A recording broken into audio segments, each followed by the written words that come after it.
Hi, I'm John Mayfield, the Real Estate Tech Guy, with another Global Real Estate School podcast. Welcome to the podcast. My name is John Mayfield, the Real Estate Tech Guy, and this is episode 103. Well, on today's podcast, I'm going to give you some information that could help you pass one of the questions you may very well see on the real estate exam.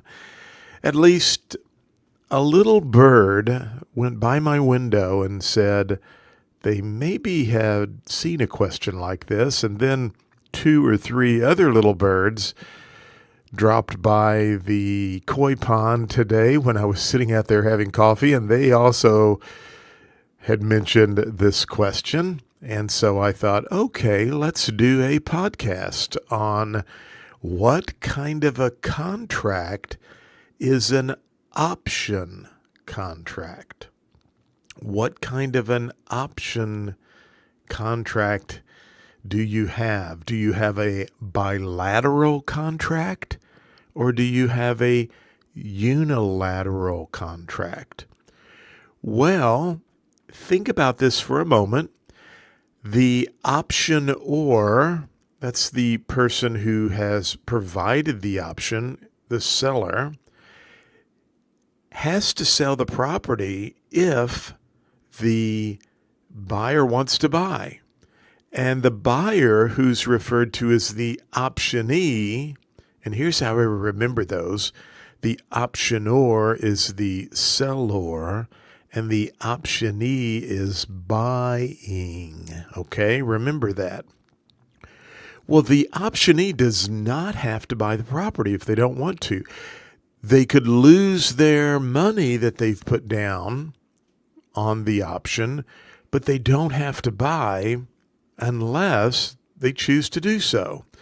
So therefore, what type of contract is an option?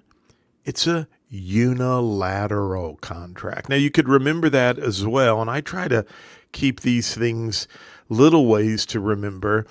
If you saw a question on the exam and it wanted to know what type of a contract was an option contract, it's unilateral. The O is closer to the U in the alphabet than the B for bilateral.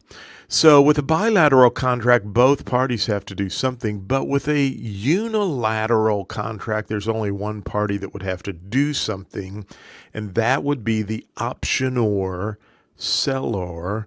If the optionee wants to buy, they have to sell it. But remember, under an option, the buyer doesn't have to buy the property, but they could lose their money, earnest money deposit or option deposit they've put down. So what type of a contract is an option? It's a unilateral. Well, don't forget, we have some great resources at globalrealestateschool.com. Check out our digital flashcards. They will help you immensely. We also have some practice exams that are very, very good, and I'm adding new questions to those. Just like this question we went over today, I'm adding new questions all the time, and you can purchase those. They're national content, so it does not matter what state you are in. You can still go out to globalrealestateschool.com. And hey, don't forget to check out our YouTube channel. Go to YouTube, search for Global Real Estate School. I'm producing a lot of video content. We have my 5-minute real estate exam prep tips. I have some keyword webinars and much more. But you need to subscribe. If you want to pass that real estate exam on the first attempt, go to YouTube, search for Global Real Estate School, like us there, subscribe to the channel, like this podcast, and then jump on over to globalrealestateschool.com and check out our resources to help you pass the real estate exam on the first attempt. Thank you for listening to the podcast for Global Real Estate School. I'm John Mayfield, the Real Estate Tech Guy. Go out and make it a great day.